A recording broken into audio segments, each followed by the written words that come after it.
Okay, and we're rolling. We're live. Looks like we're all good on the audio side on my end. How are you doing? Back again. Back again, this time with a different writer. Not round three with the same writer. Yes, different writer, which that was. I mean, that was accident, but it worked. It worked out. Worked out well. I'm glad to have you back, Raul. It's good to see you. You're definitely a popular one on the channel. So the two streams you've done together have been the highest watched. So that's pretty good. Well, good to hear. Good to hear that people are liking it. Yeah, I'm happy with the turnout. It's gone way better than expected. But that's what you get when you throw in a new show that is very specific. So yeah, we're getting into this. We got an interesting script for you guys today, folks. Let us know in the chat that you can hear us well. We do have a delay on our hands. I did the ultra low latency to try and make the delay as less of a delay as possible. So let's keep things in sync there. But yeah, we got it's May the 4th, which is the not really a holiday or any really celebration or anything. It's just a nice little pun to play on. So yeah, and it's nowhere near as popular as it used to be, so that's something to think about for now. They do have Phantom Menace back in theaters though, so I'm excited. I think I'll go tomorrow to see it because I'll be honest with you, I'm kind of sad about it, but I don't actually remember where I saw the Phantom Menace the first time. I don't remember if it was theater or if we just rented it from Blockbuster or something. I can't remember, and it makes me sad. But at least I get to experience it again now. So Yeah, that's a cool thing. I remember seeing it. I was in North Carolina when it premiered, visiting family, and the whole family went and we saw it in a theater outside of Raleigh, if I'm not mistaken. So yeah, it was also oddly a somewhat empty theater. It was maybe half full when we saw it. I guess that region just were not a whole bunch of Star Wars fans. But not that popular in North Carolina, I guess, huh? which I think it'd be. I think at that time it was very popular. Just in that region, they probably went to a different theater or it was just sparsely populated. I don't remember. All I remember is that there was where where my relatives had moved to was a brand new like townhouse construction site. There's a lot of people were still moving in, so I think it was just a low population deal. But I mean, it was comfortable. It was okay, and it was cool to see lightsaber fights like that, and the rest was kind of lacking for me as like a 14-year-old going, yeah, this is I'll watch the originals and see the others in theaters. But we've got some 5x5 in the chat for our audio, so let's get down to it. Ladies and gentlemen, welcome to Scripts on Saturdays, the only screenplay review show on the interwebs discussing scripts both professional and amateur circulating around Hollywood, giving you, the TV and movie-going audience, a behind-the-scenes look, an inside track on what writers are pushing and what producers are buying. I am your host, the Script Doctor, and joining me this week, once again, is Raul from Raul Inui Productions. Did I say the last name right? It's always a little tricky for me. Almost, you almost got it. It's NU. And you, thank you. Sorry, Close enough. got to keep doing this. I'm putting your channel in the chat. Check out Raul here because you got a pretty neat channel, and yep, once you get back into the swing of things, it'll be pretty cool as well. So go check him out. It's got some good stuff here. Happy to have you back again. This time with yes, as you mentioned before, different writer. Let's get into it. So this week we've read the screenplay called Carousel. It placed number 12 on last year's blacklist with 18 votes, and it's written by Rachel Lambert, or Lambert, however you want to do it, pronounced that way, who has had a few credits. In fact, recently she directed a film that starred Daisy Ridley. So it was kind of weird that I saw her name pop up on the blacklist. This is another interesting new pattern I was not expecting to see this year, but regardless, we have one. Raul, please share with us the log line for Carousel. Alrighty. Here's the log line is a family doctor in East Cleveland juggles his personal life as he reconnects with an old flame and deals with his teenage daughter's problems and selling his family's medical practice. Sounds riveting, doesn't it? Sounds like, sounds like about as slice of life as you can get. Yeah, so the synopsis is Noah Abrams has to come to terms with his uncle and business partner Noah deciding to retire, while he also balancing between being a newly divorced dad and figuring out if his old flame Rebecca is worth committing to. There's, if you're listening in the chat or on the replay, this, and you're a big cinephile or a big movie lover in general, this clearly hits the the D-level independent movie, Sony Pictures, Indie Sphere, Sony Picture Classic, or Sony Pictures Premiere or Journeys, whatever it was, that those, like the indie arm of a studio would release straight to DVD back in the early 2000s, 2010s. This is one of those things. Before the show, we were talking about how it's kind of reminded us of like Garden State and Thumbsucker, like that type of tone. Share with the audience, Rel, some of your thoughts on Carousel.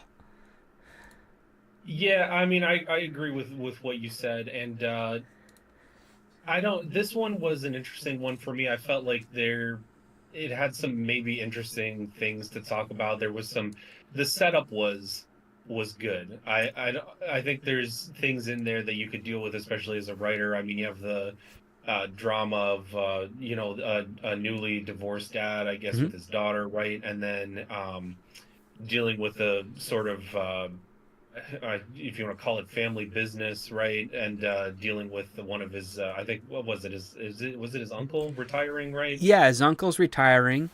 The writing in this was a little disjointed because I don't know if Rachel Lambert understands the concept of subject and predicate when it comes to sentences, because she introduces a bunch of characters like one after another, mostly family characters.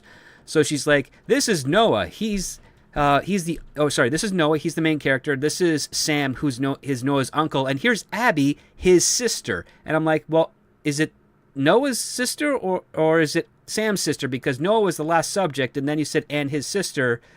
It's like, so is that the aunt? Like, we didn't know until a good page later where we find out, oh, she's in her 30s, so clearly it's got to be Noah's sister and not her aunt.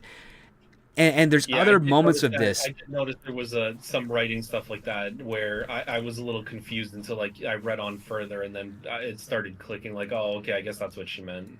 Yeah, which really kind of took me out of it a little bit, because again, it's like, as I mentioned last week, a good screenplay, a good story makes you ask what happens next, not what just happened.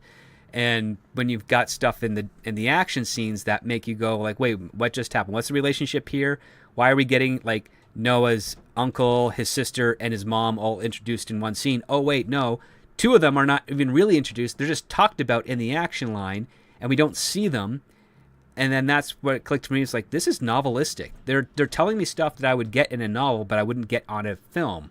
Like, so for instance, there's another line in there where Noah is like, he's like, I'm upset, and I'm upset with her, but she's not in the scene. So we're being told that he has to describe that we're being described to that his feelings are bad about Rebecca, but there's no way an actor can convey that with such specificity for it to work on screen.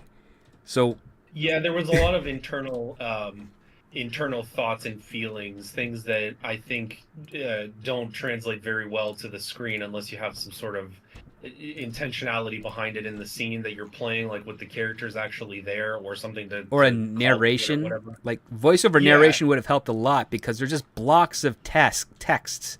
Like here's something that's interesting. So we have here's a section of the screenplay in the first 5 pages.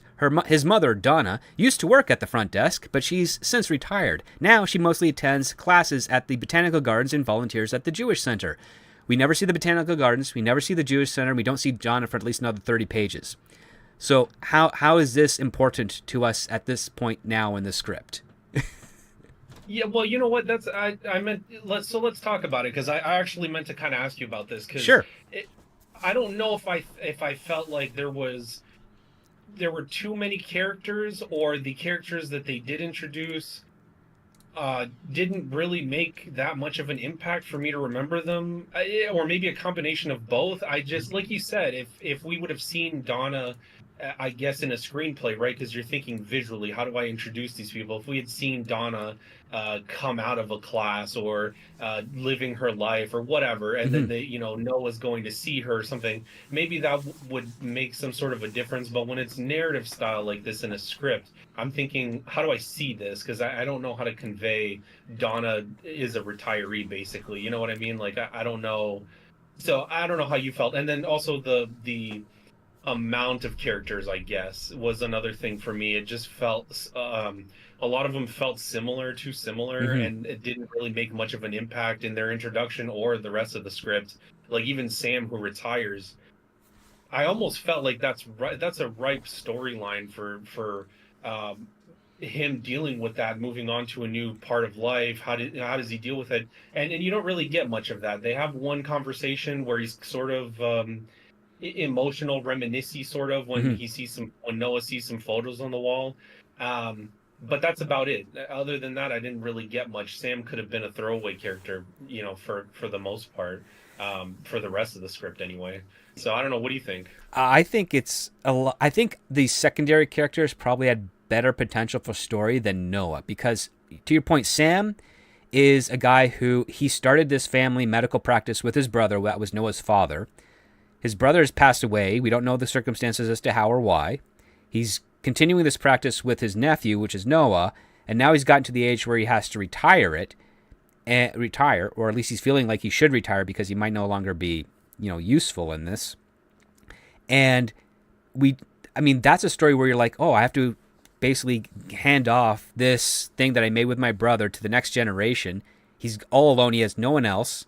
Maybe he might have to sell this practice in order to and move and leave, which means that the legacy that me and my brother built is gone. Which means the one thing that I have my brother to that my brother can be remembered by, to be immortalized, so to speak, in the community, will go with it. So it's kind of like a secondary death of a family member. That's an interesting Right. story, especially on an independent side of things, because that's something where you have an older person coming to terms with mortality and memory and loss, and handing off and you passing the torch, so to speak. And is the person that he has helped train to get to this point capable of weighing the burden of that responsibility? That would be something that's compelling. That's interesting. That's a little underdoggy. But instead, it's like, nope, this is a secondary story. What instead we have is you have Noah, who's a doctor and also an alcoholic, who drinks a lot, and he's I mean, a lot of the characters are really reserved. They speak Yeah. fragmentedly. They don't tell us anything about who they are in their dialogue. When there is a little bit of conflict, there's there's exposition around the dialogue. So the writer will have a couple of lines, then they'll cut off, and then in the action line, she will write what they're feeling or what they're saying, kind of in subtext, as if to say the actor has to emote those sets of words. And Right. it's like that exercise where I keep forgetting the experiment of it, but it's a picture of one person looking prone to the camera, and then next to it is an object like a soup, a chair, a pillow, a teddy bear, a laughing girl, a bear, and it's the same reaction next to all of them. So they're all the same and they all connect, but but you as the audience have to infer which one is which, even though it's the same reaction. Like it can model it to anything. And so with an actor, when you give them the information like that, we as the audience are like, if he says, well, I just, and then the following line that's not a line, it says, I'm sorry, I love you.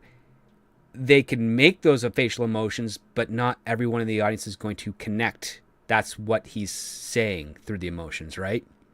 So Right. really, you just kind of want to find another way to say that or express that isn't, a novel. Maybe again, like I'm not a big fan of voiceover narration. It can work sometimes, but not always. But it's like the writers didn't want to commit to it, but then just said, "I'll just put it in the action lines."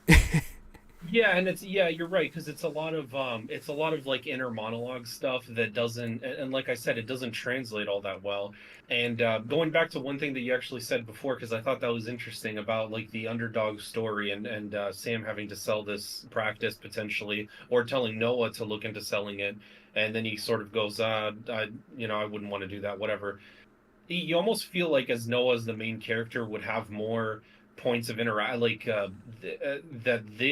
storylines would have, how do I say this, more of an impact on him as a character, that somehow these events would reveal something about him, or maybe like you said, for let's take the am I good enough to take over this practice thing. That could have been something that he struggled with.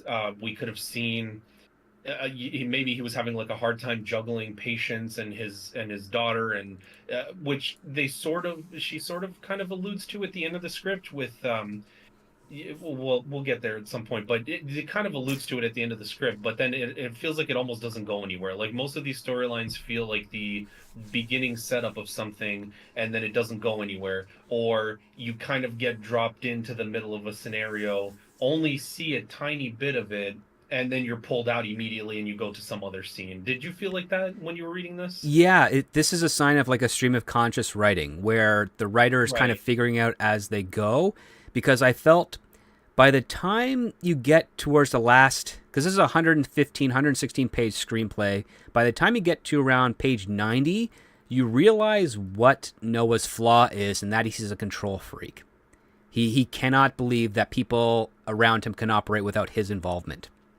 And it's not really well set up, and it's not really peppered, because every single situation that you would be using to denote that is only regarding him and his daughter, in which case he just seems like a concerned parent. But apparently this Right. is something that happens with other characters, but we don't get those interactions, so we never connect the dots that he is a control freak until very, very, very later on. And the thing is, the worst part is that's not even told in dialogue or narration or anything. It's told in the action lines, where he's basically like, "Is she good? Yes, she can. She can do this without you. Good. Wow, things didn't get crazy without me there." And it's all like, this is not dialogue. This is not narrate. It's just in the action. It's like I'm reading a romance novel that's not very romantic. um, Yeah. it Yeah. just doesn't It felt feel like cohesive. yeah, it felt like a rom-com sort of drama, but not very much drama, not very much romance, and not very much comedy either. So yeah, make of that what you will, I guess. No, I was hoping there'd be a little bit of comedy because there's conflict. Oh, I got to sell my medical practice because I'm losing basically the 50% of my staff, in the sense that there's two doctors operating at this GP clinic, and I have to take on all the patients. Okay, but at the same time, it's like, well, all right, so explore that conflict. Well, they never get back to it. It's brought up a couple of times. And then the opposite side of things, we have Rebecca, who is the love interest, and we understand after 30 or 40 pages that she grew up with Noah. They had some sort of spark in history, but for whatever reasons, it didn't work out. Noah married another woman, had his kid, Maya. Then they got divorced recently, and now he's figuring out how to balance this out somehow. And Rebecca comes back to town because she is a political advisor, and apparently she's really upset with the people who she's advising who don't listen to her. It's got a little bit of ideology in there, but it's so weak that you can kind of gloss over it. For instance, the politician, I believe it's a senator that she was advising and working with, she didn't win the senator didn't win the primary. Maybe the congressperson didn't win the primary. So instead of them doing what they should be doing, which is still representing their people, the congresswoman is actually like acquiescing to lobbyists and stuff because she says it's part of the game. And Rebecca's like, "You're not going to ever hold office again. Why do the wrong thing?"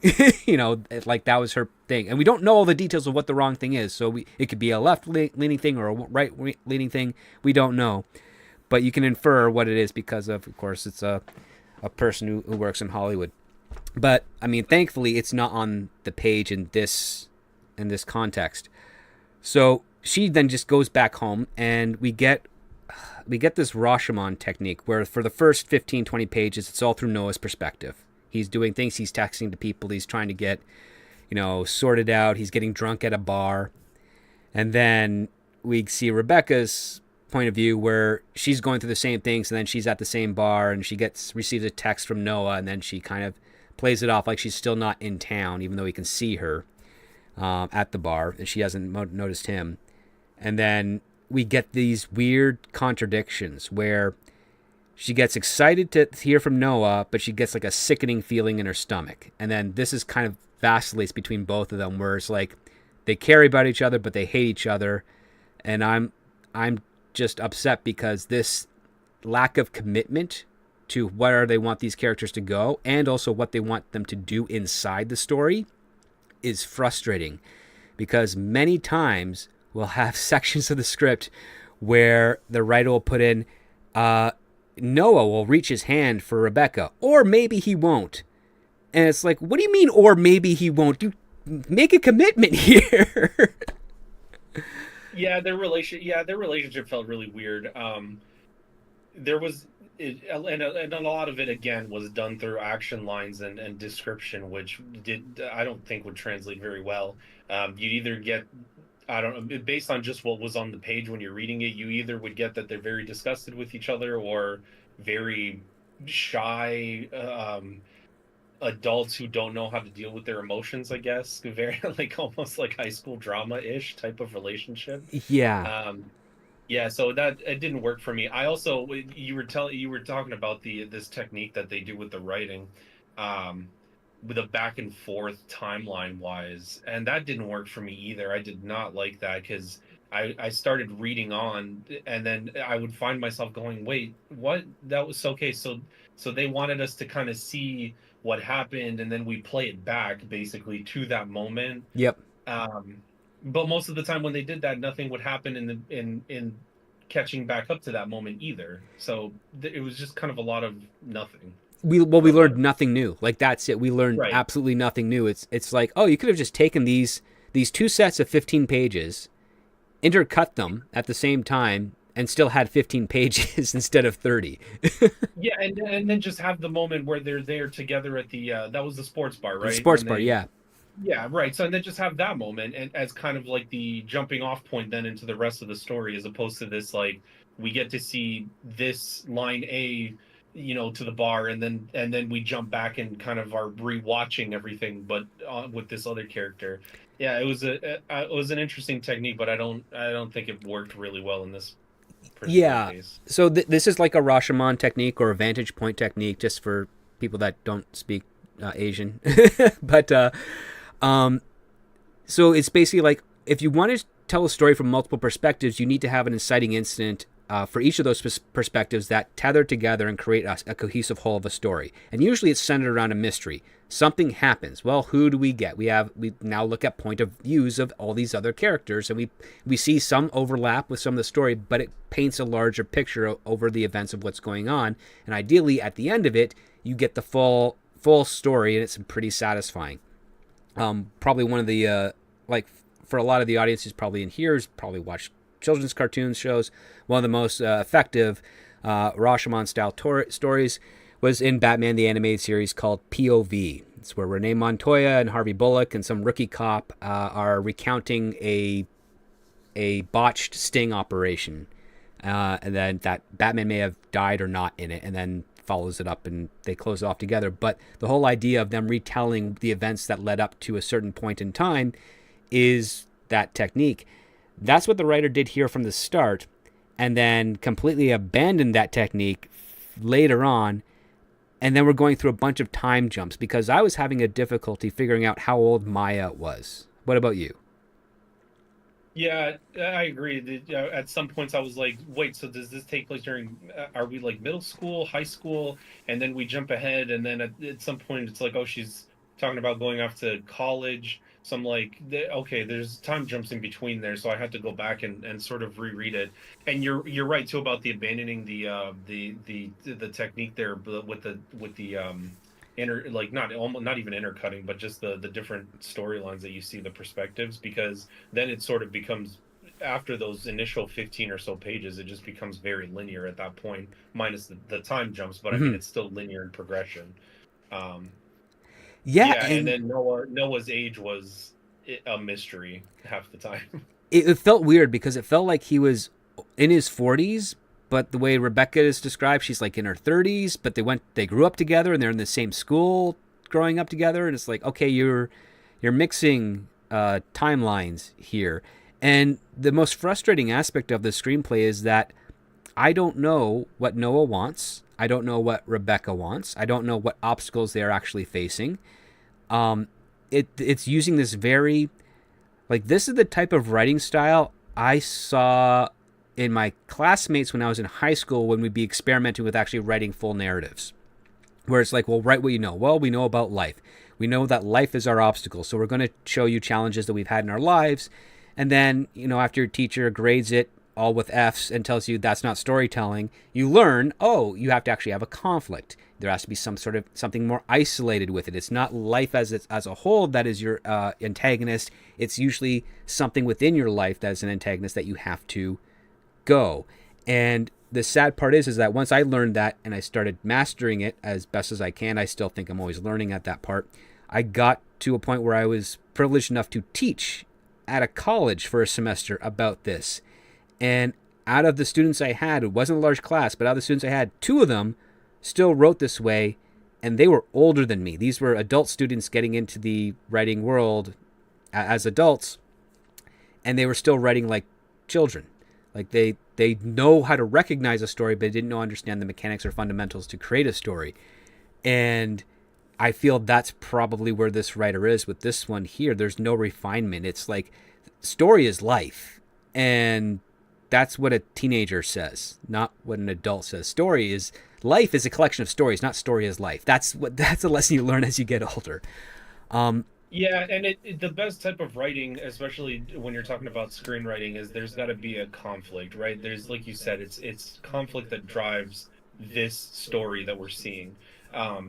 Unfortunately, with this script, it didn't feel like there was a central conflict a lot of the times. There was nothing narrative-wise that was driving their decision making. It just felt like we were being dropped into random parts of the story. You're right, watching them face life essentially, but that's not really a story. That's not something that you can learn something from or draw conclusions from. It's very meandering sort of writing.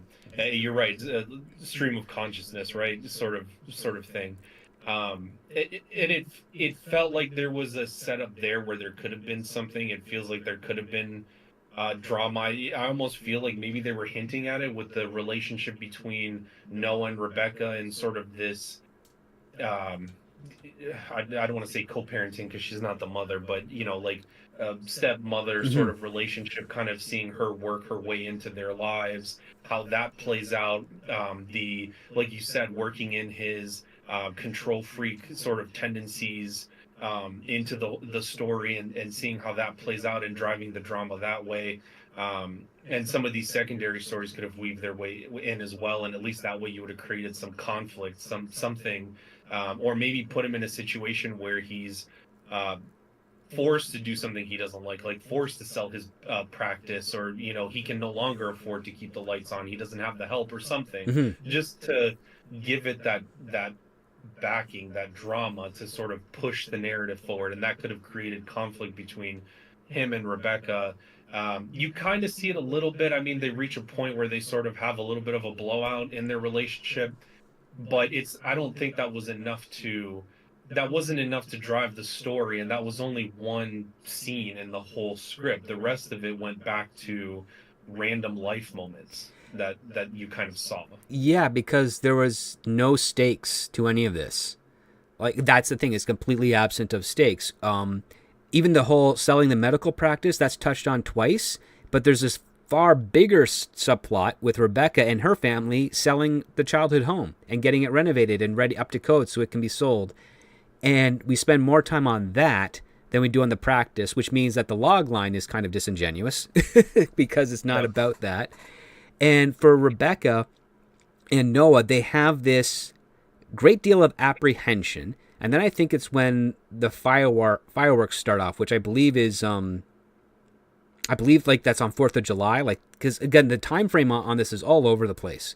So I believe the screenplay starts in late April, and then it goes around almost a full year and ends just after Thanksgiving in November, I think.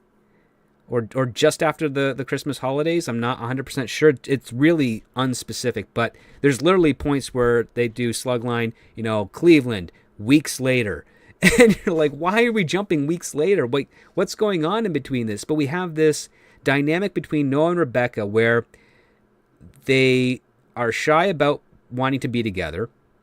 They give themselves some distance. Rebecca is apprehensive because Noah is newly divorced, and the Sarah, the wife, who we only get in 2 scenes, we don't even know anything about her, pops up, and it's almost presented like she's the obstacle to preventing Rebecca and Noah being together, but that's not really the case. And Noah still kind of loves Sarah, but hates her new boyfriend, who we never meet, never know anything about. And we're just throwing all these red herrings that don't actually have to do anything.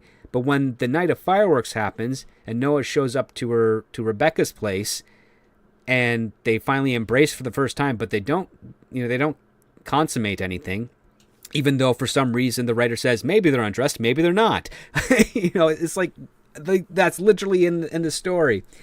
And he basically, because Rebecca cuts her hand trying to put a protective covering over some bushes so that deer won't eat the vegetables or fruits in the area, and he just happens to be there because he knows that she wouldn't show up to an invite of something. Tends to the wound on the hand. They kiss. They're about to get down and dirty, and then he's like, I better get back to my family. I've been away for a bit out here. And so then they kind of separate, and then we don't know if they're going to be in a relationship or not. And then a few scenes later, we find out, yep, they're seeing each other. They're sleeping together. They're keeping it on the down low for, I don't know why. They're both adults, but they're acting very immature.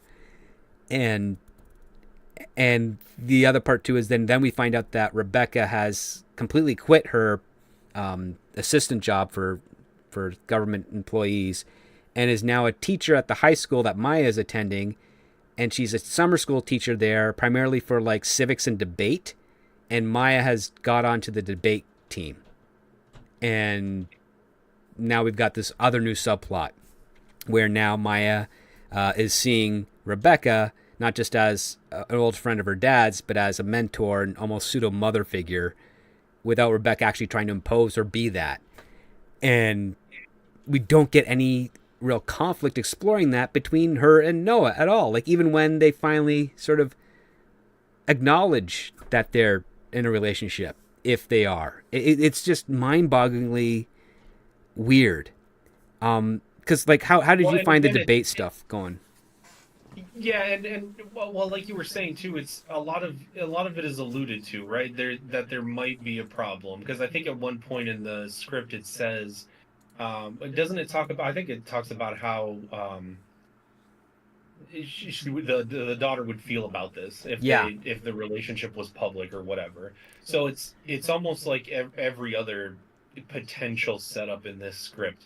It's alluded to, and then you kind of get the beginning stages of it, and then it feels like it goes nowhere, and then we jump to something else, and then again something that could be a conflict is alluded to or very slightly developed, and then we jump to something else. So everything that sort of had potential to sort of introduce some drama element into this, like her being the debate teacher, and then the sort of pseudo mother figure thing, but then it goes nowhere, right? Then they just kind of end up having a fairly normal relationship for the most part, albeit immature, but sort of nothing happens. There's no consequences on the daughter. There's no real consequences on him until the writer just decides that there is, And what did you think about the weird aspect that when the daughter screws up and how she reacts when things get screwed up?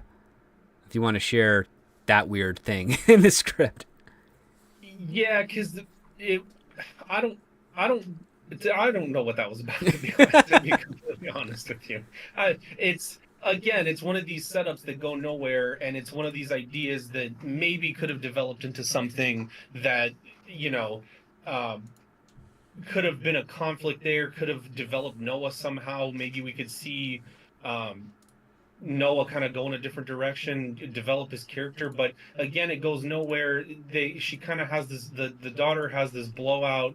Because it's alluded to, I think, a couple of times that maybe she's a little bit clumsy, or maybe she's a little hard on herself. I think the first time is when she's doing the debate prep, I think, right? Yep. And then can't remember something or doesn't know how to word it or whatever. So then she gets a little hard on herself. And then again, when they're having that, it was the 4th of July party, right? When again, Rebecca's with her It's like and no, it's a there's Super Bowl game, I think, or something. It's something football, sports related. right. Yeah. Yes. Yeah, that's right. It's one of the football games. And so Rebecca's cooking for this party that Noah's having, and the daughter is helping Rebecca basically with the cooking, and Rebecca's showing her stuff, and then she goes to put something in the fridge, and then ends up knocking one of the bowls or something down, and all the glass shatters, and then she has this almost like rage outburst. And then at the end it's implied that she slammed like her own hand in the fridge or something like that, almost I guess almost as like a punishment to herself or Hmm. something. And I'm not, like I said, I don't really know what all of that was about, except to then it's almost, was it just setting up later that she says maybe therapy's a good idea like that? I think that's pretty much the only thing that came out of that basically. Yeah, it was a huge red herring.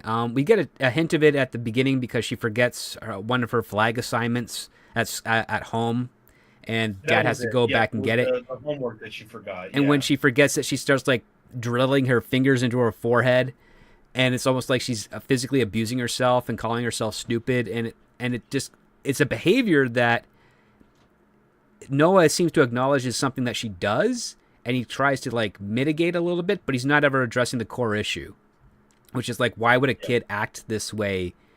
Because there's plenty of ways we can exercise a kid to get out of that, unless they have some sort of chemical imbalance in their brain, and then requires a doctor, which Noah is, who he should be taking her to another doctor to get you know examined as to this. But we find out that's not the case. In fact, we find out that anytime that she's injured herself, he tries to fix it, which he shouldn't be doing. I mean, as a parent, he can do minor stuff, but he shouldn't be doing anything more complex as a doctor, because doctors are not supposed to work on their relatives, because they don't have the objective perspective needed to ensure proper care. So yeah, we get. So this is where like that was a big red flag for me. Like, oh, this is a very independent film mindset where you just have the teenage kid who's got a mental disability or mental problem or overreacts so much, and it was kind of tried like beyond cliche, but it's just like, okay, here we go. And it also helped really obfuscate what age this kid was at, because for the longest time, it's like I didn't know if she was in middle school or high school, like you were saying. Was she in the ninth grade or 10th grade? And then we find out, okay, well, maybe she's actually not a senior, but she's a junior, and she's got this, because she's really good at civics and debate, she's got this opportunity to actually spend a couple of months at a California college to get some extra credits or something of that nature to help her with her future education.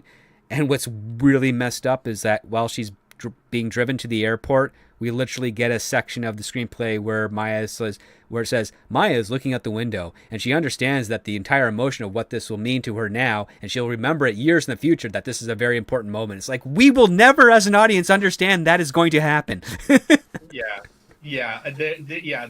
It's something that once again would just never make it on screen. And it's something that even if you tell the actor make a face or look like you're looking fondly on this moment or something, it could be interpreted a number of different ways by different people or whatever. So I don't think it's a moment that would work.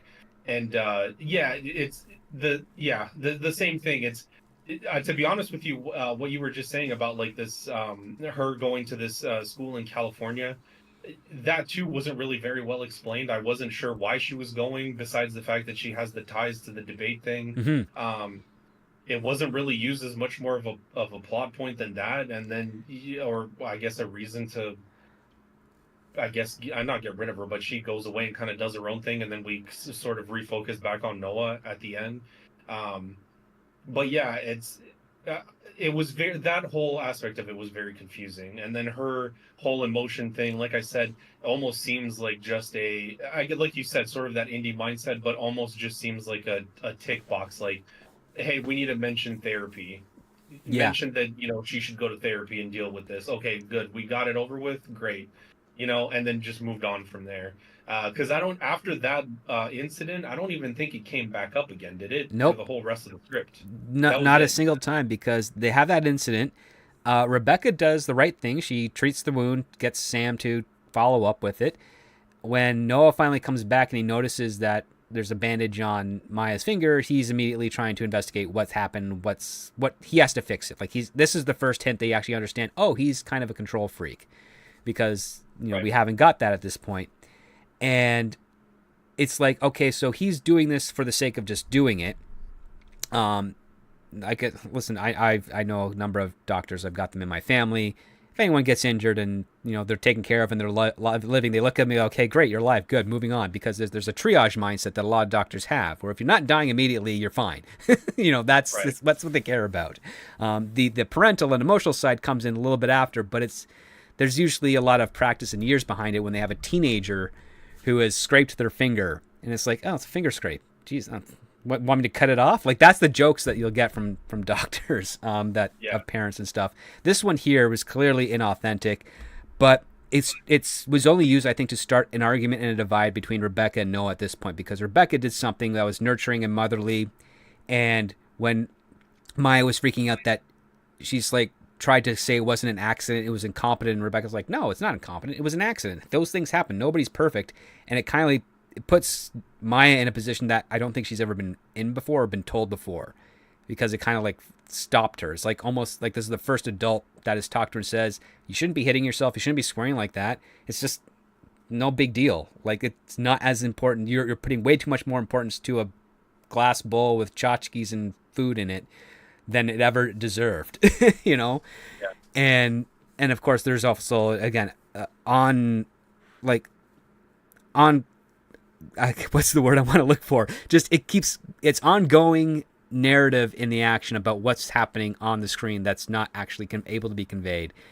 But Rebecca says, hey, tells Noah, I let Sam take a look at it. She says she's fine. That's it. And then what does Noah do? He starts getting drunk. He just starts drinking, and like, short responses. He's got this whole thing where he's not saying words, but and the subtext is that he wants her to go, but if she goes, then it confirms his own suspicions, which is a new thing that's kind of brought up, which is Rebecca apparently never stays in the same place all the time because her work demands her to travel around, but her current job is a teacher at a high school, so she's not going anywhere, but he still thinks that she's going to leave, and we're left to infer that's why the relationship never flourished when they were younger. And it's really convoluted and messy, and so they do part ways. And even though they're not an item anymore, Rebecca's still helping Maya, and she's the one that arranges this whole going to the college thing, even though she's not going to college. Which, to me, I'm just thinking, why not just, if you're going to keep doing all these time jumps, we've already jumped a year, why not just make her having got into college and she's got to go, and Dad's got to drive her to the airport? Right. Because it just seems weird that she's only going for a few months or a semester or what have you. And then, of course, Noah, the helicopter-like parent that we finally figure out is what he is, stays at the airport until the plane takes off. When it takes off, he's like, well, waiting for her to land. But instead of just going back home, he decides, I'm just going to hop on a plane to Tennessee. Which threw me off, because I'm like, why go to Tennessee? Of all places, you're at an airport, going to Tennessee. But he goes to Tennessee to get drunk with some guy in a cowboy hat and his girlfriend. Yeah, and that part it confused me too, and I don't want to say like it made me angry, but I was sort of like, what? Because I was reading it and I thought, is this a setup where he's so like playing into that whole controlling thing and a Mm-hmm. helicopter parent, where I thought, oh, he's gonna follow her, like he's gonna follow her separately because he's such a control freak that he's gonna go there just to see if she's okay and makes it and whatever. But yeah, then he just goes to some random location. So I'm like, what was even the point of this? And then he gets drunk in a restaurant, and it didn't, one, it didn't accomplish anything. Two, it's, you can't even say that he had the motivation then to like go after her and make sure she was okay, because he didn't, unless she was trying to imply that he was trying and didn't quite make it all the way. Or he was trying to uh distract himself so that he could wait for his daughter to call him back and just let him know that everything's okay. And right. But why did you need to get on a plane for that? I thought they Yeah, were it's like, just why fly to Tennessee? Why get drunk at the right. airport bar there with those people? Like, because he gets drunk, he passes out, he wakes up, his phone's dead, uh, and so he's looking. He has to buy a charger while he's hungover, and he has to charge it up, and he's getting like junk food to eat to make things go by. He finally connects with his daughter and realizes, oh, there's a time difference because it's 8 a.m. where he is, but it's 5 a.m. where she is. And he's like, oh, I'm sorry, honey, go back to sleep. Everything's okay. Yeah, yeah, fine. And then he finds out that he drunkenly texted some gibberish to Rebecca and then didn't know what to do. And so he goes back, buys another plane ticket, goes back to Cleveland. And here I am thinking, man, this doctor's spending a lot of money after all, learning if he could financially hold on to the practice. And then he gets a call from his sister saying, like, yeah, my phone died. I couldn't do any of the telemedicine health. What's my appointments? And she's like, no, I got everything taken care of here. Everybody's fine. You're good. All the patients that came in was normal stuff that I could take care of that doesn't require you, didn't require medication, didn't require prescriptions, didn't require this, just, normal stuff. I've got it. And he's just like, oh, well, I guess things are okay then. And it's like, this is the realization we're getting now, at like 80 pages into the story. Yeah, and again, it doesn't feel like it doesn't feel earned. If that was the end Right. result, was that this is his character flaw, and he sort of works through it. None of it felt earned. It just felt like we've reached the end of the script. So here's the lesson that he learned. You know what I mean? It was kind of one of those, just like, here it is. Okay, now back to whatever we were watching. Kind of one of those things. Yep. And, Um, and then it gets back into another Rashomon point where he gets home. He's figuring out, he wants to text Rebecca. He's figuring out what to say, and he finally does. And then a phone on his kitchen counter lights up. And then what happens? Well, we cut back to a day earlier, and it's Rebecca's right. thing. The family is showing the house. The realtor has renovated the whole place over the last year. It's ugly looking now. And she's trying to sell it. And what we get? Well, we get Rebecca commenting on this apple tree that has grown crooked to the point where it kind of domes over and leans into the ground. But it's something that she and her family love. She overhears a prospective buyer saying, yeah, we can cut this down and we have a great view. And she freaks out and brushes them off. And then out of nowhere, she just exits the garage with a chainsaw and then cuts the tree down herself. And I'm like, well, this is stupid and convoluted. I mean, are you not paying attention to what you're doing this because it's an indie film? Like that's I'm yelling at the writer. Like, you're doing this because it's an indie film. You need something crazy and extreme. And you think this is actually important. And so she goes on this journey where as soon as she cuts it down, she regrets it. So she goes on YouTube to try and figure out how to save the tree by wrapping it in wet towels and stuff, keeping the roots moist and everything. And then the parents are like, yeah, it's disappointing, but at least we can take a piece of that tree with us to our new home because we love that tree. And it's like, that's your solution to this little problem? Just the parents are okay with it. At least we can move some of the tree with us. It's fine. Isn't it funny how things work out that way? Like, were you as frustrated by that as I was, or was it Yeah, just me yeah, being and a you're right. It curmudgeon? almost felt like it almost felt like you said it was an indie film and we needed something crazy to happen, but we don't have budgets for anything, so let's just make her run out with a chainsaw. That's wild. Look at this crazy woman. But I don't see what that accomplished. It was. I guess it probably would have been more effective for me if it was just a character moment where maybe she realizes that she actually does love being here, that she does love being with the family and seeing everybody, and maybe have the potential of a more stable future or something. And maybe just telling the real estate agent, like, hey, we're done here, like, just get out, or and kicking the people out at least, or whatever, but no big theatrics. Maybe that would have had more of an impact than her sort of losing it with the chainsaw, which I just saw as kind of silly. Mm-hmm. Yeah. Yeah, I saw it as kind of silly. I still couldn't understand why the parents were selling the home. Like, we never got a reason to justify it. It's Yeah, because I almost thought maybe they were like maybe she was putting them in a nursing home, or they were like too old to take care of themselves and stuff. But then they were having parties and going around cooking and doing all this other stuff. So I'm like, well, clearly you guys are still living your life. So why did you even move in the first why place? are you giving up property? Property's so important. Right. In this economy, yeah. And it's like, I don't know. It didn't feel like there was any particular reason. Uh, Once again, besides just serving as sort of a narrative plot device, like I just need this to happen in order for the daughter to take care of the house, and then realize that she misses it. Um, but yeah, the whole thing with the parents doing that, and then sort of at the end, you're right with the again the conclusion to the whole thing was like, oh, good thing we can take a piece of this with us. All right, moving on now. Yes, here's a problem. Now it's solved. Okay, that was 10 pages. Yeah, that's how the majority of this script felt, was just like, here's this thing that I want to happen, and it's solved. All right, now moving on to the next thing. And the thing is, those problems don't build to anything larger, because that's one of the aspects of writing is sometimes you'll have a bigger overarching problem, but you have a bunch of mini problems that actually feed into that problem that need to be solved along the way that either develop character, move the plot forward, what have you. This felt very disjointed. Nothing felt really connected at all. And the whole idea is that from while she's doing, chopping up that tree and everything, Noah is at the airport for this entire time. She's lost and dejected, and for some reason the following morning she wakes up and she sees the two gibberish texts from Noah, and she gets a voice message from Maya saying that she landed, everything's okay. And I'm like, well, that's okay. So yeah, she's got this connection to Maya, so that works.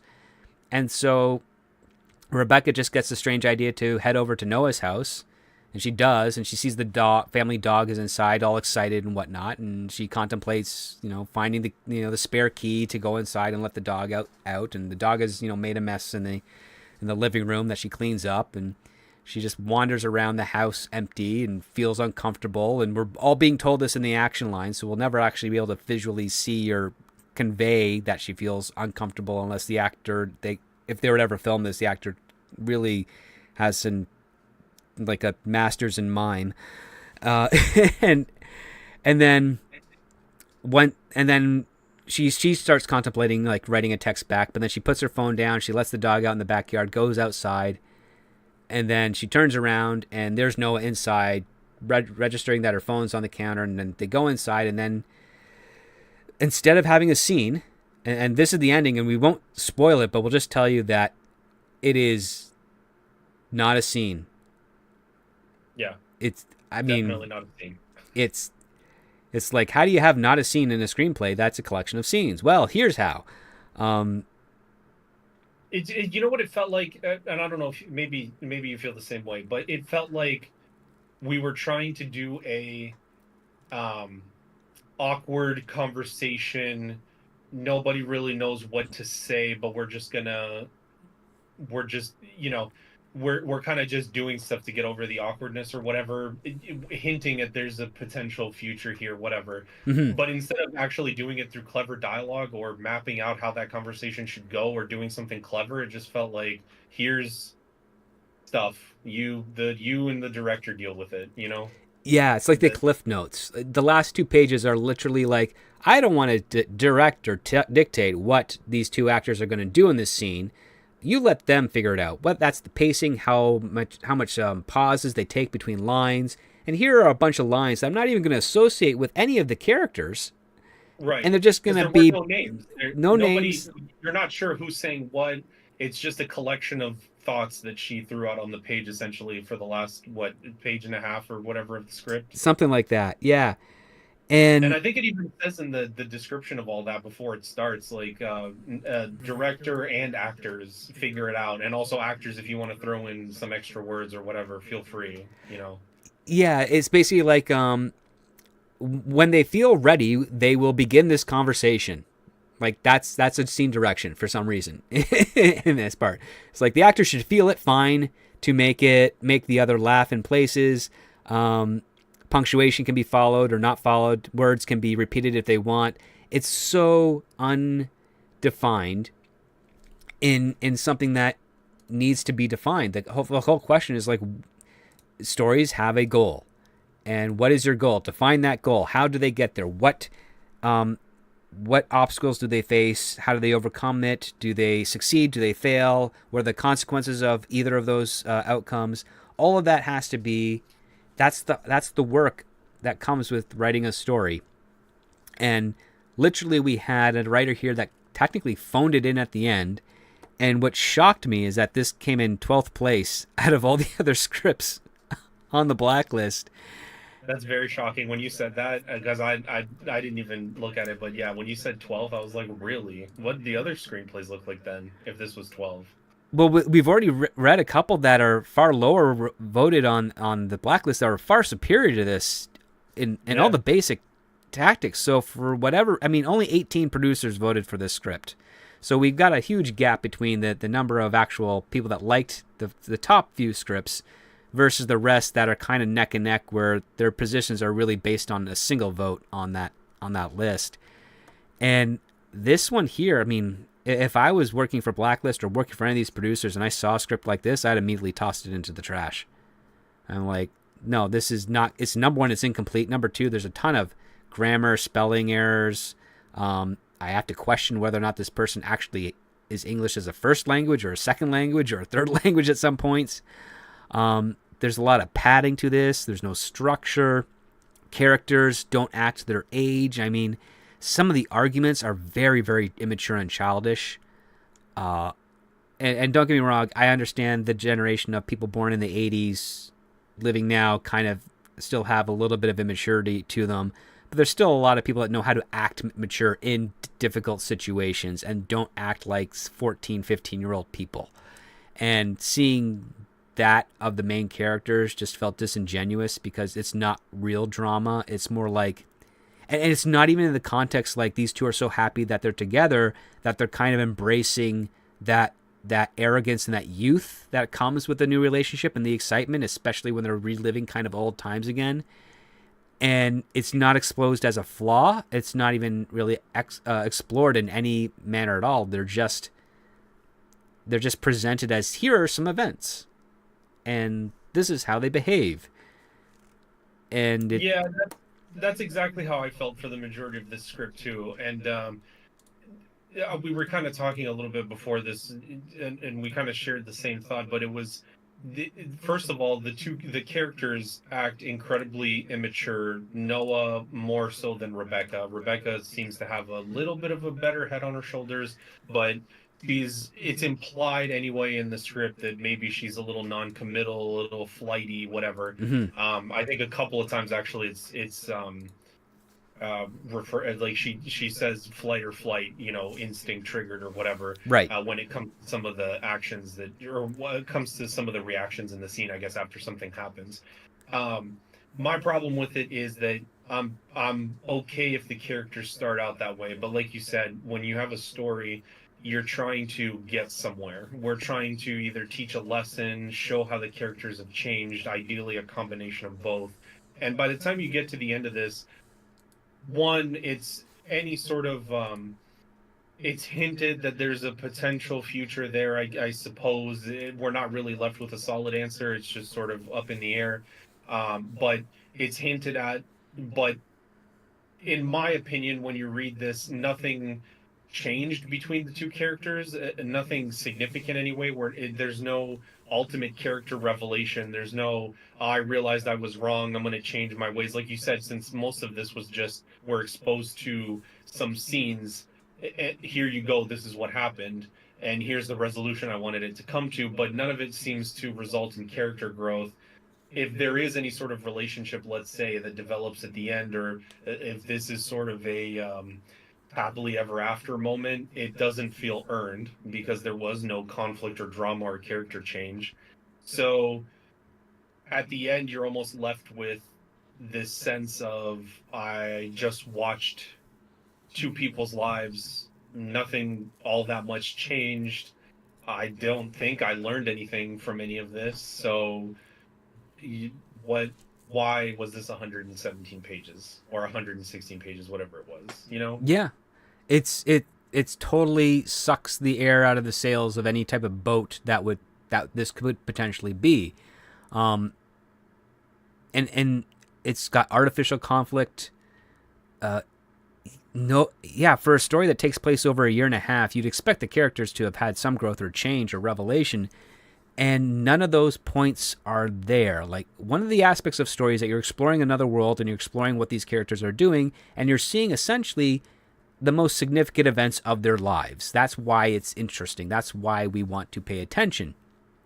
And the closest thing that we get as a significant event is Noah having to send his teenage daughter on a plane by herself to another state, to a college temporarily. And that should be a big deal, but it's not treated as such. I mean, it's just nothing. It's like if Richard Linklater decided to get really wasted and you gave him like $20 million to make a movie and he didn't have a script, so he just shot stuff with his friends, you would get this, and then Richard Linklater would be like, wow, this is terrible, I'm going to burn it. Because he has taste. Despite he's not well loved by everybody in the audience world, he at least knows how to structure a story. Boy Life was a crazy experiment, but he had something to say with that. This script, I didn't get anything that was being explored or that the writer had anything to say. Did you, Raul, pick up on anything? I know I didn't either. It just seemed like a collection of life stories, maybe that your grandpa tells you or something around a dinner at some point. You're like, all right, grandpa, get on with it. And I think this script could have benefited from a plot, cutting out the time jumps. Yeah.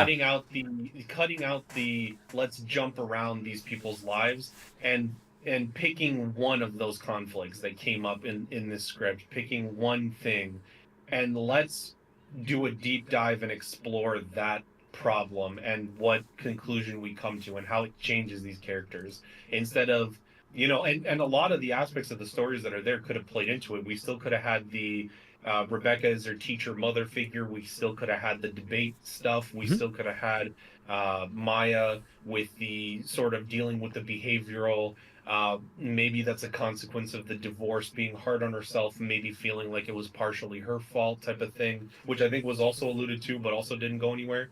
So the sale of the practice, all that kind of stuff could have been condensed into one time period, and we could have fleshed out a lot of those issues, because especially when it's a life story like this, when a lot of those things hit at the same time, a lot of character development can be had, and we can find out a lot of stuff about characters and in their reactions and how they, either push people away, or like Noah tried to control everybody around them, but ultimately ends up pushing everybody away, and then sort of seeing the reconciliation on the back end of that. Unfortunately, we got none of that. We just got the beginning parts of all of those things over a wide time span in the script, and then ultimately at the end sort of felt like we got nowhere with it. And I think that was my main problem with the whole thing, really. No, I wholeheartedly agree. It's just it's a novel. It probably would have worked better as a novel. Maybe it was adapted from a book that she had that she's working on, that maybe she was going to get published or something. Maybe this was a project that she intended to self-direct as well. But the thing is that it's a script without substance. Like, that's the biggest problem. Is what is this story? If we were to try and define it into a genre of its own, it's not comedy. It may be drama, but there's no conflict. It's got a coming of age aspect, but the coming of age is coming from the adults, and it's not. And usually, and she's Rachel Lambert. She's picking at the empty nester aspect of what happens to grown-ups when their kids leave, but she doesn't commit to it. And that's the other part too. There's a big absence of commitment from any of the characters, from even the writer making the story choices in there as well. It's all over the place. And it's kind of like, this is a sample that a lot of people that hate Hollywood should be pointing to and be like, this is why we don't like you. And the funny part is that these types of scripts, they don't ever make it in Hollywood. They make it on the independent side. Like, these are like the stuff that you would self-produce. You'd film with a micro budget with a lot of friends and colleagues that know how to do their job. Everyone would be very excited to do it just because it's work. Not whether it's good. It's, again, that's another part with a lot of film, whether it's independent, even low budget studio films. People just like the fact that they're working, because work is so rare. So you can never really take them at their word if it's good or not. Yeah, it's like like you said, it's like a micro budget sort of scroll past it on Netflix type of independent movie Zach that Braff would doesn't lead really this. hit. Yeah. Yeah, it doesn't really hit the drama part. It doesn't really hit the comedy romance part. Uh, but people had a job for a bit. Yeah, and that's what, and they'll be happy to promote it and what have you. But again, at the end of this day, this is a movie that people would forget. Yeah. Yeah, I mean, listen, it's no secret, audience, got people listening. Yeah, how do you vote on this, Raul? Is it a green light or is it a pass? Hard pass. Hard pass. Pass. Yeah, I think it could have benefited from, like I said, a lot more of a narrow timeline, a lot more focus. I think taking all of these aspects and creating a dense, conflict-driven story out of all of these things, with multiple sort of the multiple things coming crashing down upon the protagonist's life, and how do they deal with it, and what's the end result that they come out of. It would have solved some of the problems, and like you said, I think maybe would have helped with the having the characters commit to something aspect, because when everything is sort of challenged in their life at the same time, they're gonna the word, you could play it as the worst comes out in people, and these unresolved issues in their life, as far as dealing with the divorce and dealing with being a empty nester and a single parent and having somebody else come in. All that stuff could have come to a head as sort of a climax to the story, and then we would have sort of gotten a resolution in something that would have been a short amount of time, that would have fit in an hour and a half story or whatever, as opposed to what we got, which is a very non-committal, sort of middle of the road, nothing story. For a script that has 116 pages, there should be more to talk about with it, because I think the points you mentioned of Noah should be in an arc where it looks like around him his life is falling apart. He's losing his practice, he's divorced, and his daughter's going away from college. He is going to be all alone. And then the girl that got away from his past comes into the picture, and he's afraid of screwing that up. That is a story. That's basically like, I need something that grounds me, but also I have to be in a position where I can actually be grounded without that. And, the bonus of the Rebecca character coming in, it should be looked at as that, where maybe I could start a life with her, even though I've already had this other life that has not worked out well. Maybe this is what should be the case. That is something that should be explored. That's the type of stories that people enjoy. And if you're going to make it a drama and a romantic drama, you kind of have to lean into what that is.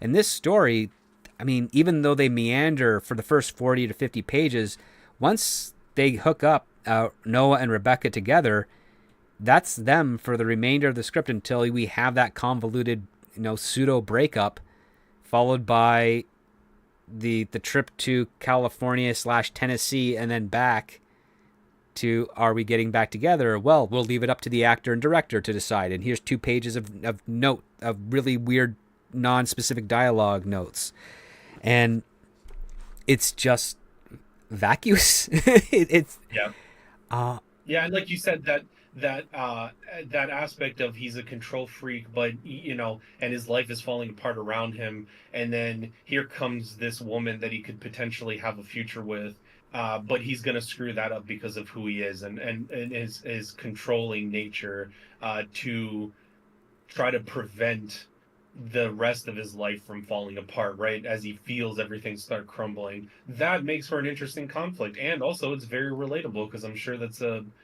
aspect of people's lives that a lot of people sort of encounter. And then you get, you either meet somebody new, or sort of like this, almost like this, Rebecca could sort of be like this lifeline that gets tossed in, essentially the only thing that might be going right in his life, that he sort of messes up. But yeah, instead we didn't commit to any of those things. We just went with here's some stuff that happens, basically. Yeah, here's some stuff. Enjoy. Isn't it artistic? Isn't it cerebral? No, and no. Right. I mean, this is the type of stuff that that you see get made fun of in film and television, about the film and television industry. And you wish it weren't real. You wish it was just satire and jokey. But unfortunately, this is the stuff. And for those listening out there that maybe want to enter this industry, and you have to start somewhere, independent is where you're most likely going to start, you are going to come across way more of these types of screenplays than you're comfortable with.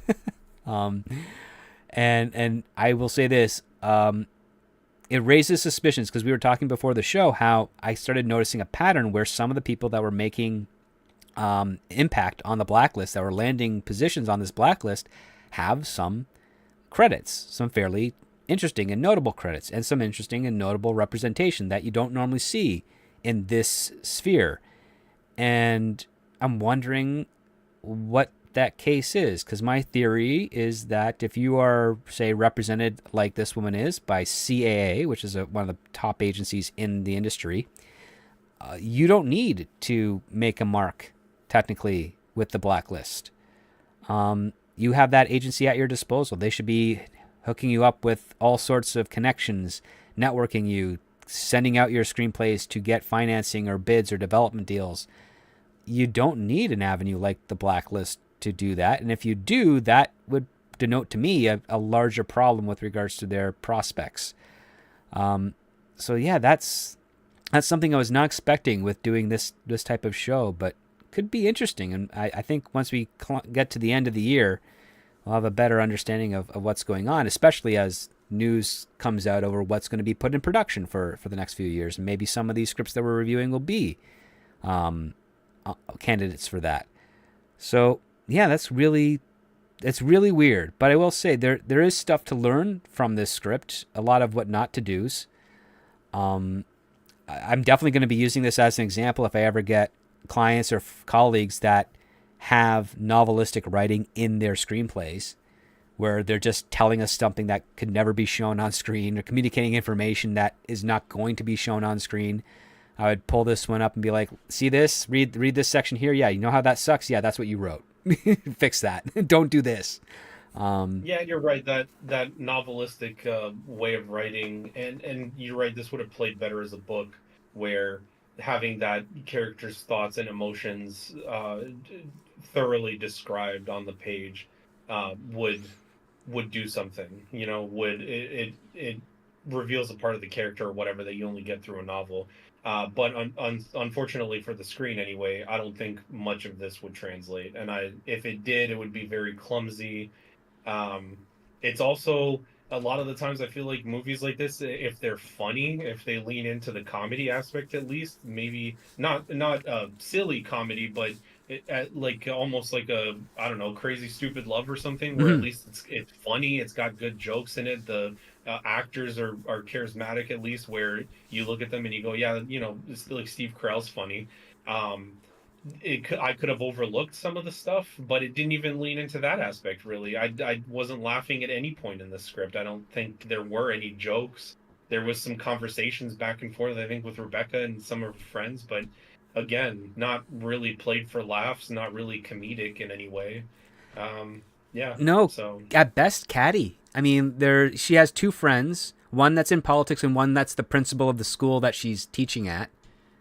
And we only get really, I think, 2 scenes of the one with the friend in politics and one with the principal, and they're very thin scenes. In fact, we get exposition in the action about that the principal was basically a tramp in high school. Yeah. And she's now single and pregnant. or both of her friends are pregnant. One of them, the principal's single and pregnant, I think. And the other one is pregnant after she's cataloged all the men that she's ever had sex with. And the recent one is the one that she's now going to be committed to because she's having that person's kid. And it's like, well, these are conflicts. Why are we getting this information? Are we going to follow through with it? Will Rebecca be, the godmother? Will she be there with her friend going, dealing with her boyfriend, fiance, or what have you? And how will she be regretful that her friend is kind of growing away from their friendship because she's going to have more responsibilities? Like, we're getting none of these things. These are all just set up and ideas. Like, she had a whole bunch of note cards and wrote them all down and then taped them to the wall and then threw darts at them and said, this is what I'm going to throw into the script. And I don't care if it makes sense or not. These are all interesting ideas on their own. They should work itself out. And that's not storytelling. And I will say this, it's got the inverse of what you need for a good story. And that is, these are not very complex characters. These are very, very simple, basic, boring characters. And the plot is at best non-existent and at worst too complex to really make heads or tails of what's really going on and what's at stake. So yeah, this violates a lot of the norms of screenwriting, and I'm wondering if that violation of norms is what made it interesting for producers who are so used to the norm that they're like, well, this is refreshing, and maybe it's refreshing enough that they can ignore the terrible aspect of what it is. In which case, I need to find out who those 18 producers are and never encounter them ever again, because they're not going to be helpful to anyone's career if they're making decisions where they think this is good. But Yeah, I mean, again, like I don't even feel like the about the. I don't know if they felt like this was out of the norm or not, but I didn't even really feel like it was pushing anything that novel or interesting. It was just, like you said, a collection of ideas. It's not, I guess it's not formulaic, but it's also not good either. So it's not even like you can hang your hat on that and say, well, at least they're doing something interesting with it, because none of this was interesting. I finished reading it and I was just like, why did I read that? I had a hard time making it past page 20. yeah, I mean, past page 5 really, but I thought I'd give it some time, and it did not get any better. that's the other part too. This is not a very alluring script. I felt that, well, even while reading it, it's like, I should probably check my messages. I'm thinking of other stuff instead of the screenplay, which is not what you want. And I would say this is kind of, I mean, out of the 18 scripts we've read so far this year, this is probably the first one where I'm like, yeah, I can take a break and not worry too much about it. And the sad thing is for me, I read it twice. I read the start of the week, and I read it again this morning. And I did not read it in a single sitting. I paced it out because it just was not worth it. And that's your first sign right there. So There wasn't anything to draw you in, and I know that they always talk about with screenwriting to make sure that your first pages are interesting and they draw people in, and that movie, or the one that we read about the race, right, with everybody, that was right. interesting. It pulled you in. I felt the need to keep reading. It started off with a bang immediately at the beginning of the script with his son dying, and I thought, okay, like, there's a reason to keep going. This is interesting. It's got something. It's got legs. Yeah. But this was, I thought maybe we would get introduced to something where I thought we would have a conflict, and the more I kept flipping through it, the more I realized that wasn't coming. That we weren't going to get that. And I think that's what made it, like you said, I think that's what made it so hard to even get through, was there's nothing pulling you to the next page, because the next page is just going to be more of these people's kind of really boring life. Yeah, which goes against what Alfred Hitchcock said, which is that drama is life with the boring parts cut out. And it looks Right. like this writer picked up those boring parts and said, hey, let me just put this in a screenplay. This was made out of all of the boring parts of life. Yeah.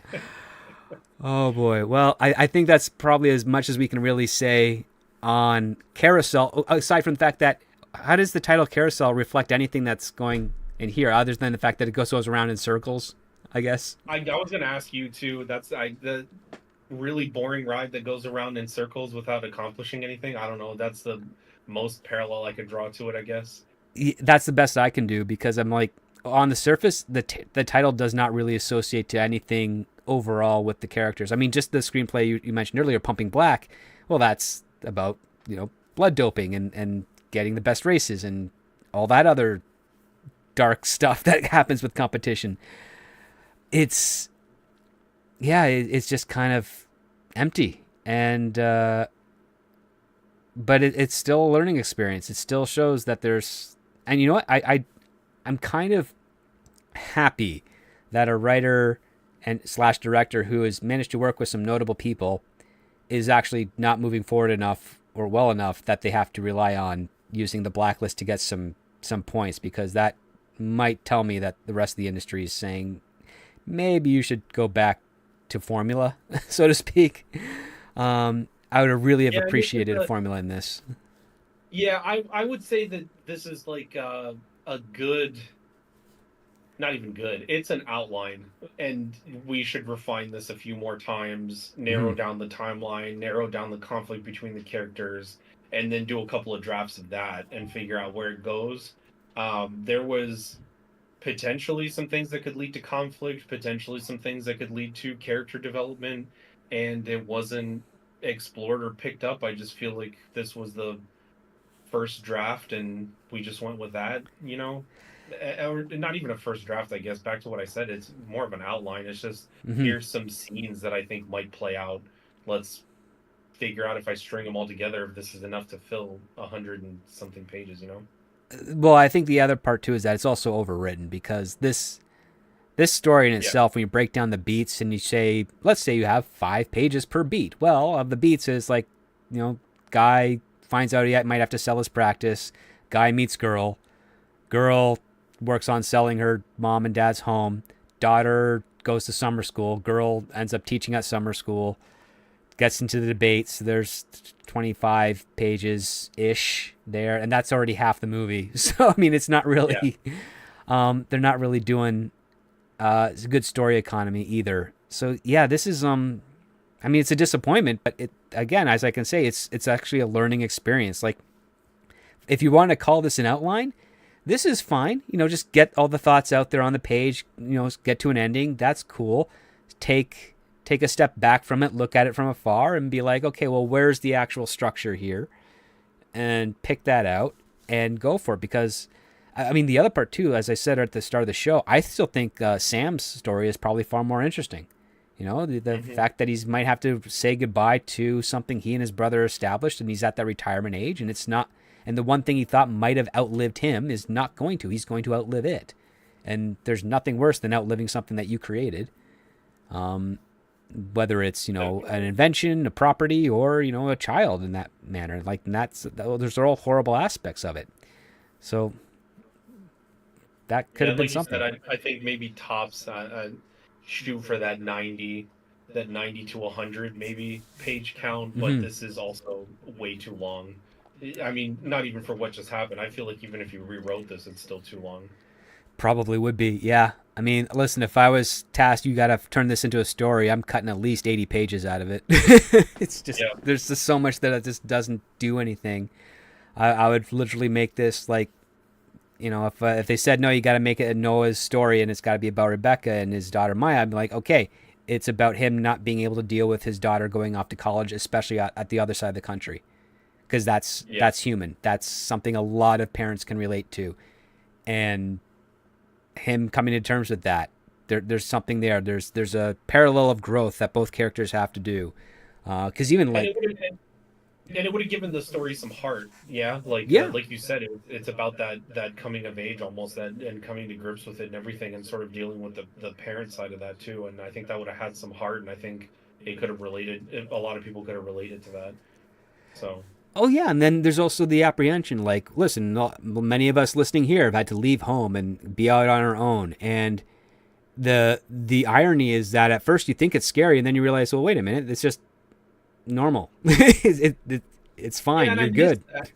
I miss that in movies too. I remember growing up seeing a lot of, especially out of the '80s, we got a lot of longing for adventure type movies, a lot of coming of age, Hmm. starting your life, getting out there type of stories, and I miss that. Because we don't really seem to get too much of that nowadays. And that this version that we're talking about right now of this script could have been something like that, where kind of that yearning to get started in life and go and realizing that it's a normal part of life, and then seeing the consequences of that and people dealing with it.